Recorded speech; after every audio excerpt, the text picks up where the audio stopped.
Welcome to the CX Fanatics podcast, the show that helps D2C businesses increase revenue, referrals, and retention through exceptional customer experience.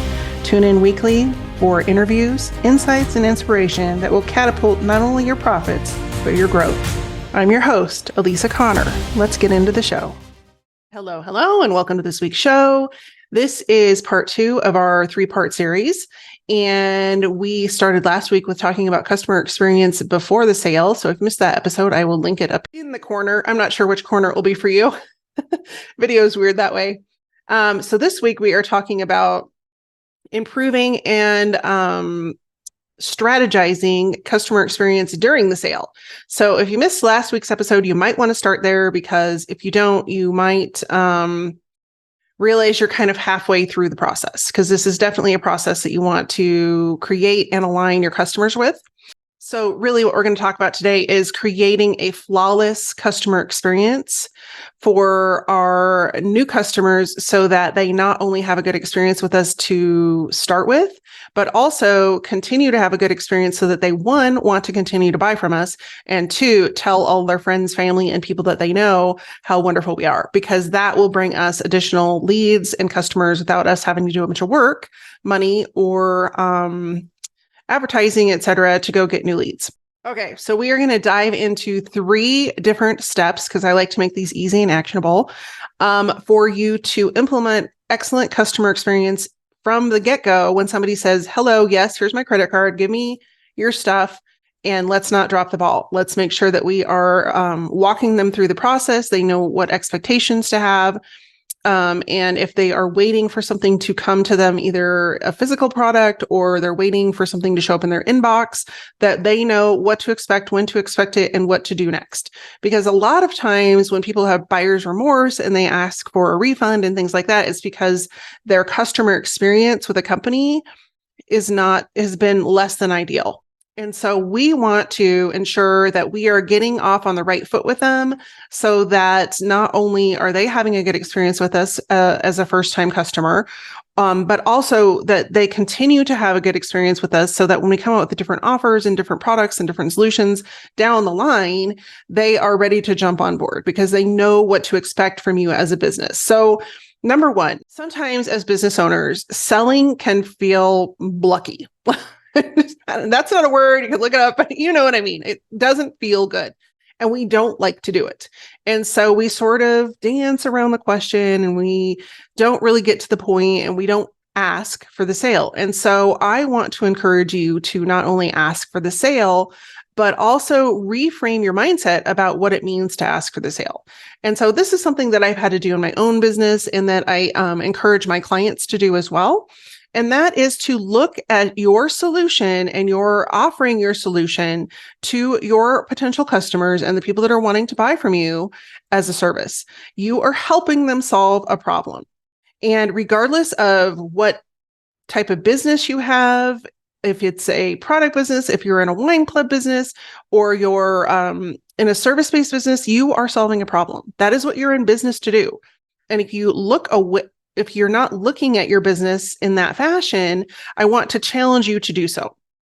And so I came up with an example that comes from the perspective of we're helping our customers. And it was from an industry that is near and dear to my heart. And I think that they would maybe struggle a little bit with, how are we helping our customers? And so this might help you think about your product or solution a little bit differently. And so the first example I want to give you, I think I have 2 different examples here. So I wanted to make sure I had to look at my notes. So the first one is in the wine industry. And you may be thinking, what kind of problem? I mean, wine can solve problems, but are people going to pay for those solutions? And, kind of tongue in cheek. But in reality, wine does solve problems, especially if you have a wine club. So let's go through the problems that a wine club in the wine industry can solve. So the first one is that you can help them shop for wine without the overwhelm. So how many times have you gone into a liquor store and or even the grocery store now, there's so many different places that you can buy alcohol, and you just look and you're like, oh My word, there are so many bottles here. I just don't even know what to look at. What did my friend say? Which one did she say she drank? Oh, I don't even know. I can't remember. I wish I would have looked at the bottle.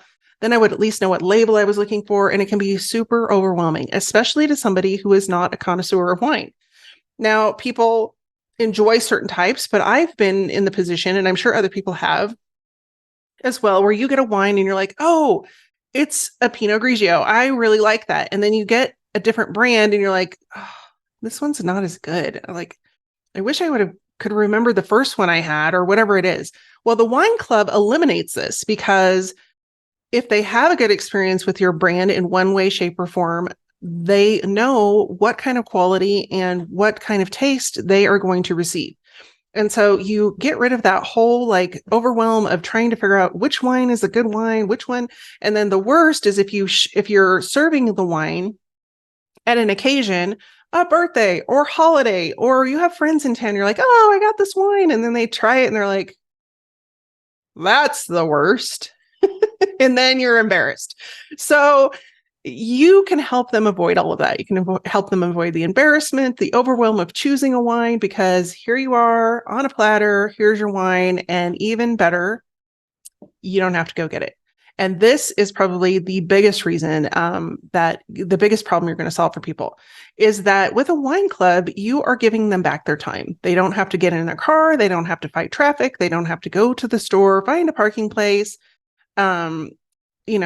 Manage the crowds, especially as the holidays start coming. When this at the time of this recording, we're going right into the holiday season. So if you're listening later, just be aware of that. But, time is precious. Like everybody I know says, can't get my time back and I don't have enough time in the day. And so you are giving them back a precious resource that they don't have to manage. They don't have one more thing to manage, because with a wine club, your delicious wine that's already been picked out and you know it's going to be a hit is waiting for you at your house. You don't have to go somewhere to get it. It's like the Amazon of love. I don't know if that's true, but anyway, it gives you the opportunity to give them their time back. And when you share that information with them, it's much more likely that they're going to be interested in not only joining the wine club, but being a long-term member of the wine club.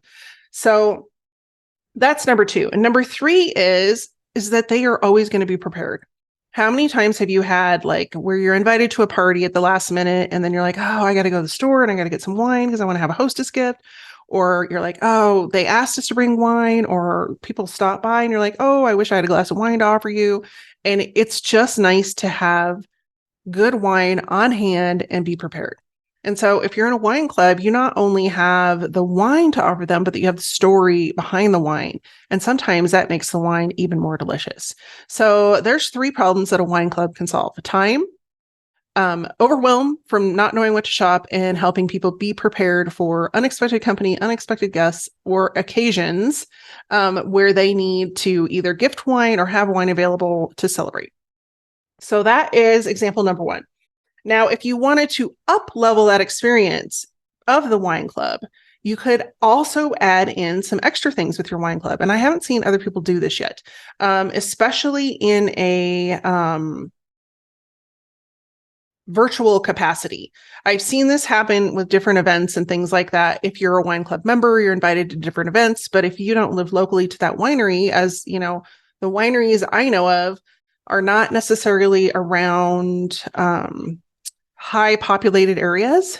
And so the winery might be having an event, but it's not convenient for somebody that lives 2, 3, 5, 10, 20 hours away to come to those events. So I want you to think outside the box a little bit and think about how could you provide extra value to people that are in the wine club without them traveling to the winery. And that may not be something that you're necessarily thinking about, but it could definitely benefit not only your label, but the likelihood that people will stay in the wine club. And so think about what you could offer. I go back to an example that I gave a few episodes ago when I was it was during COVID, and I had a friend it was a friend of a friend that invited me to an online cooking class. And the cooking class was actually presented, and they cooked with us, and they were in Italy. but through the power of Zoom, we could, and the people that I did the class with, nobody was here. One was in Belize, a couple of people were in California. There was a couple of people on the East Coast, and then there were people in Italy doing this class. And so it is very possible for you to offer an experience, whether it is pairing food with your specific, release, or a specific vintage that you're trying to promote, or that you just released to club members only, or whatever that is. Or if you have certain types of wine that people prefer or that are more popular, maybe you create a class around that is an extra that you get only as a wine club member. And so making those extras exclusive to the wine club can be a little bit scary. And I know people don't want to do that, but that can also ensure that you retain the people in the wine club, because they are like, oh yeah, I'm going to lose those exclusives if I cancel. But also the experiences are what people are going to talk about. And so I'm not sure if I gave you the example, but I actually talked to somebody at one of the bigger labels that I don't know why they were doing this, but they were trying really hard to jump on the experience bandwagon.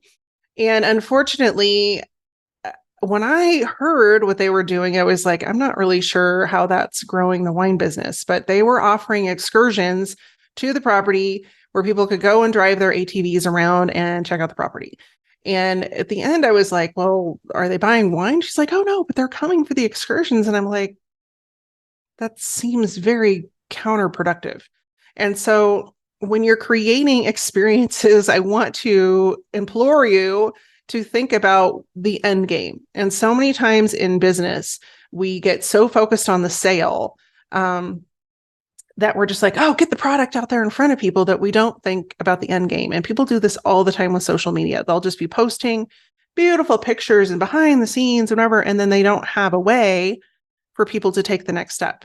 And so if you haven't put that into your customer experience before the sale, and even during the sale, you're going to have a really hard time getting people to convert from any of those platforms. So let's come back to where we were and get into example number 2, because I like to give examples from different industries. So the next one is if you have a service-based industry. And the one that I picked is an actual home service. I was trying to think of what I was, but the same could be said for like a coaching business. I work with a lot of consultants and coaches, and so this could also work for you. But I wanted to think outside the box, because sometimes if we have those outside the box examples, it's a little easier to relate. So I thought, what about a heating and air conditioning company? Somebody that does furnace repair and things like that. Like, what problem are they solving other than, I don't have heat in my house, or there's a leak and I need somebody to come fix it because there's water all over my kitchen, bathroom, laundry room, whatever. And so that is always an emergency situation. And yes, we have to call them, but how could you be of service? How could you solve a problem before the problem happens in that industry? And so that's what I kind of brainstormed. So I was thinking about this from the perspective of how could you turn those one-time emergency clients into a subscription service in the heating and air conditioning world. And this isn't something that I've seen it done, but it's not been done well.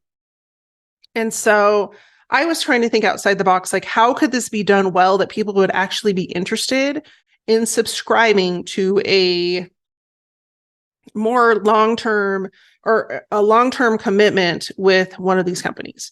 And so what I came up with was, when somebody's furnace goes out, it's always the woulda, shoulda, coulda, or hindsight 2020 mentality. Like, oh, I probably should have changed my furnace filter more, or I probably should have had somebody look at this more often so that I wouldn't be in this emergency situation where it's 20 below zero and 50 other people's furnaces have gone out. And now I'm one of them. And now I'm waiting because they can't get here and we're freezing and we got to figure out what to do with, the dogs and the kids and all the things. Like, where are we going to go because it's freezing? Do we have to get a hotel room? Whatever. And so I was thinking of it from that perspective, like how do we build that long-term relationship with people from the beginning so that they know they're taken care of regardless of an emergency? So what I came up with was, with a subscription model, you could offer people that are in that subscription, and whatever that model looks like for your business. I'm not in heating and air conditioning. I'm just coming from an outside point of view. But they would get expedited service because they are a premier member or whatever you want to call them. They would get twice a year maintenance, maybe once in the spring for air conditioning and once in the fall for their heater. They would get monthly reminders and automatic filter shipping for their furnace filter. They would get, maybe twice a year cleaning so that because I know, like, for example, my mom and my aunt, they don't know how to do maintenance on any of these things. They're both widowed and I wouldn't know how to do it. But, if I was a smart company, I would be going to those people and saying, hey, we have this maintenance program. You pay $30 a month and you're taken care of for the whole year. And I'm just throwing out numbers. I don't know how much it would be, but it would include things like, we're going to clean your air conditioner when we come out and maintenance it. We're going to change your furnace filter when we're there. But then we're also going to give you this video so you know how to do it every whatever recommended weeks. I think it's like every 2 months or 3 months. And not only that, but you don't have to go to the store and figure out what furnace filters, because we're going to have them here for you because you're part of our elite program. And so making it really easy. And then not only that, but they get a dedicated technician, because then they get to know the person that comes in and does the repairs and is always doing the maintenance. And there's not some stranger in their house. It's somebody that they can rely on that comes every other month. And that's going to provide them a little bit of, not safety, but they're going to feel like there's a little bit more security there, and that they have an expectation that the same person is going to show up regularly. And then they get a monthly reminder in their email or their mailbox or both that says, hey, it's time to change your furnace filter, or a text message or whatever option they choose. And then in that, they can have a link to a video. Like, if you forgot how to do it, here's a video, and you're just basically hand holding them through the entire process. And then they would get regular videos on, like, you could send them a weekly or bi-weekly email that talks about, hey, the temperatures are really going up. Here's some great ways that this is what people would normally do, but this is actually the best way to lower your electric bill, or, anything like that. And so they get like this white glove treatment. And then when something does happen, because, if you own a home, you have the expectation that things wear out. So eventually, if something did happen and the air conditioner went out or the furnace came out, they have a trusted person that they can call to take care of it. They're going to get preferential treatment because they're already in this elite program. And, you can decide whether or not, depending on how long they've been in the program, whether or not it's worthwhile for them, for you to offer them a discount because they are in the elite program. So that is a way that you could create a subscription business that, they're paying you every month and you're delivering a white glove treatment to them, but you also have consistent revenue coming from clients, and you're building not only the trust and the connection with those customers regularly, that when, whether or not they have a problem, they need to replace a unit, they're going to tell other people about the way you treat them and how you handle them. And people are craving that attention, and it's not happening right now. So that is an example of how you could, in a service-based industry, specifically like a direct to consumer business, create a subscription model. So if you aren't thinking about a subscription model for your business, the time is now, because it's a way for you to not just wait for those super busy seasons to hit,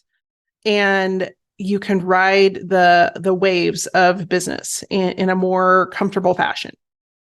So if you have a business you want me to brainstorm, let me know. There's a great way for you to do that. I have 10 monthly calls that I do that are brainstorming sessions that I do for free. And I do make people apply for them because there's only 10 slots because my calendar is busy. But if you ever want to do that and you want to brainstorm through a way that you could create a subscription for your business, that's something we can do in that call.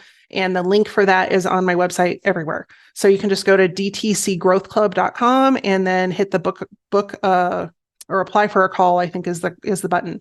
And you can hit that and we can have one of these little sessions and talk about this. Tip number 2 for making the experience during the sale, and I alluded to it just a second ago with my example, more seamless, is to anticipate frequently asked questions before customers ask them, and then have that information available. So whether that is your sales team that is answering those questions, or you have it on a sales page, or you have an FAQ page on your website that is searchable, please make it searchable, because if it's not, it makes it really hard for people to find. They don't want to sift through pages of questions. And so anything that you can do to make it easier for them to get their questions answered. Another great way is, I'm trying to think of like Zendesk, the chatbot, and you feed them the information. There are other chatbot options out there with AI. There's a plethora of things. If you are interested in that, leave a comment and I will dig in and do a little bit more, an in-depth episode about that, about chatbots and how you could utilize those in your business.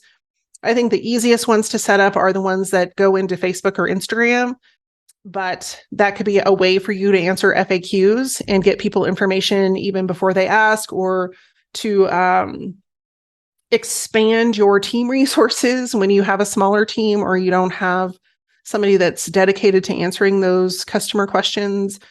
They can go get an answer. A lot of times people, when they're thinking about purchasing, it's not always on the business hours of a business. And so when you can have the questions available with answers, the likelihood that they'll move forward and purchase is much higher. So that is number 2, to start answering questions before they're asked. And a great way to come up with those answers, and this is what I tell people that I work with, a great way to come up with the FAQs for your website or whatever is to just start keeping a list of questions that you get asked quite often by clients or potential clients on social media, things like that. And then just put them in a Google spreadsheet or Google Doc. And then when you go to write these, or you need to feed information to your chatbot, you already have the information. It's just sitting there, and you can have multiple units in your organization or teams in your organization put information into that same spreadsheet as it comes up. And then it makes it easy. And that's what the big guys do. So if you're a smaller business, that's usually who I attract and work with.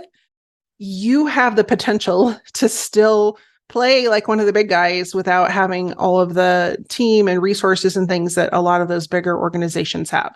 And so don't let that intimidate you. And what I always tell people when they're starting to dive into some of these things that seem like they're really a big project, is one bite at a time. Start from where you are, and just know that every day is one more step of progress. So when you have that running document, you might want to have it color coded or something, so the questions you've already answered, and you put those maybe on a different tab.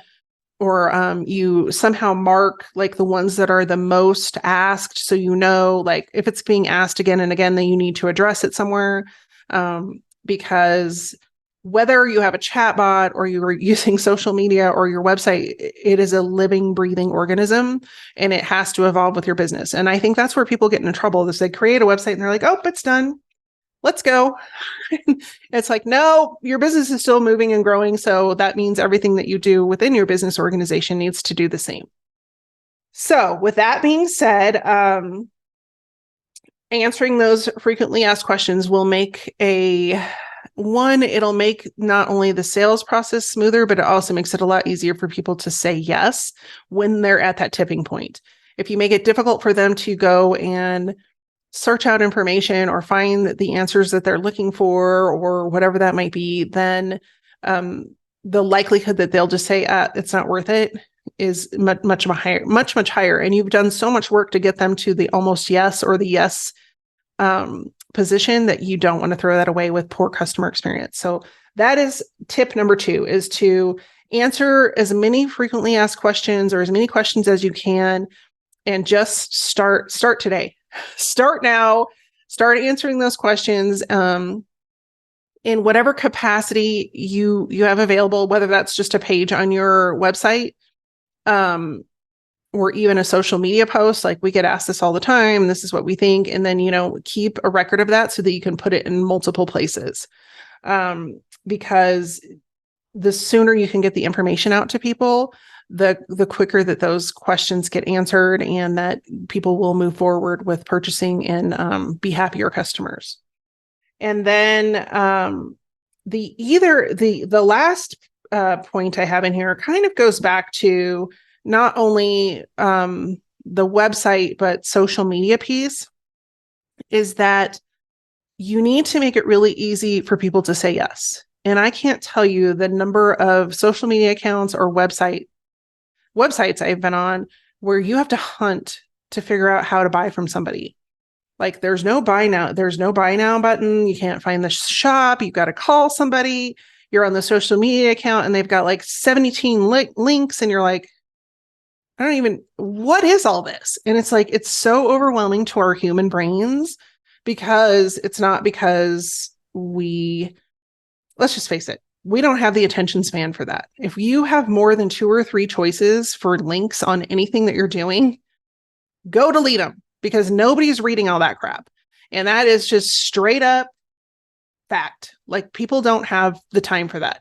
The last statistic I had was that the human attention span is less than a goldfish. So it's like 7 seconds. And that is not only to grab people's attention, but that is to keep their attention. And that's because you've got social media reminders going off. You've got work calling, you've got your phone ringing, you got texting, you have like all these things going on constantly. And so if you make it difficult for people to get to the click, buy, and purchase, here's your credit card information, order, they're just not going to buy. They're going to go find somewhere else to do it. And I found myself doing it when I've purchased, things in life. There's a reason Amazon is so popular because they make it easy. Now that is both fortunate as a consumer and unfortunate as a business, because that means as a business, you have to meet the same expectations. You can hate it, you can love it, whatever you want, but it is what it is. Like they have set the standard and now we as businesses have to meet that standard. Now, does that mean we have to have the same inventory and all those things? That's not going to be possible. We're not Amazon. But as far as customer experience, we have to meet the standards they have set, which is knowing our customers, understanding our customers, making it so easy for them to say yes when they're ready to check out, and then making that experience post checkout so simple that it's just like clockwork. Think about when you order from Amazon. You get a confirmation, we have placed your order. It'll be there on blah, blah, blah. And it tells you, when it's coming. And then you go to your email and it says, you placed an order. Here's your order that you just placed for Amazon. You should expect it on blah, blah, blah for this item and blah, blah, blah for this item, Tuesday for this item, Saturday for this item. And then if there's a delay, you get an email. Oh, we're so sorry. Your item has been delayed. If you still want it to come, you don't need to do anything. If you want to cancel it, you need to push this button. So that is what people's expectations are. And if we're not meeting those expectations, it's no wonder that we don't have customers that stick around or actually move forward with purchasing. So I want you to think through that process for your business, which is the point of this episode, is to really just start getting you to think through that process and how does it work for you and your customers and at every stage of the buying process. So that's before their customers, right now as they're becoming, and as they're purchasing or ready to purchase, and how are we meeting them where they are at such an exceptional level that they have no qualms about saying, here is my money, take it and send me your stuff. So with that being said, quick recap on what we talked about today during the sale. And that is 1, to get over the mindset that asking for the sale is blicky. That's a real word. I'm just calling it a word. And shift our mindset to one of how are we helping our customers. Number 2 is to answer frequently asked questions before they're asked and to make that information readily available in any way, shape, or form that your customers might want to go find it. And then number 3 is to make it easy for people to say yes. Don't make them hunt on your website for a way to purchase. Don't make them pick up the phone at 11 o'clock at night trying to buy from your wine club, because they're not going to do it. They're going to go off and find something else to do. Or, making it so convoluted to understand what they're purchasing. That's the other thing you find is like, there's just so much text. Make it simple. Have a chart. You get this, this, and this, or you get this choice, this, and this, whatever it might be. And make it easy for people to say yes. So that's what we have for this week. There's one more episode. Again, if you missed the first episode of this series, it's linked in the show notes below. And then also, it will, let's see, I don't know, on the podcast, it was the episode right before this. And then there's one more to go, and that will be after the sale. We're going to talk about customer experience after the sale and how creating that experience after the sale, actually during every stage of the sale, but specifically after the sale, that's where a lot of people drop the ball. And I have some specific examples again for you on different things, different experiences that I've had, both exceptional and both not so good. So we can always learn from the not so good, because we know what not to do. So thank you so much for spending some time with me today. I hope that you have at least one action step that you can put into effect today, and that knowing that taking these small steps with your business over time are going to help you grow and excel past your competitors, but also increase your profits and your customer loyalty. So thanks again for tuning in. I will see you next week. In the meantime, take care, be well, and stay safe. Did you miss something in the show today? Didn't have time to take notes listening on the go? No worry, I've taken notes for you. You can head on over to dtcgrowthclub.com/podcast, and there will be links and a description to today's episode. In the meantime, take care, stay well, and I'll see you soon.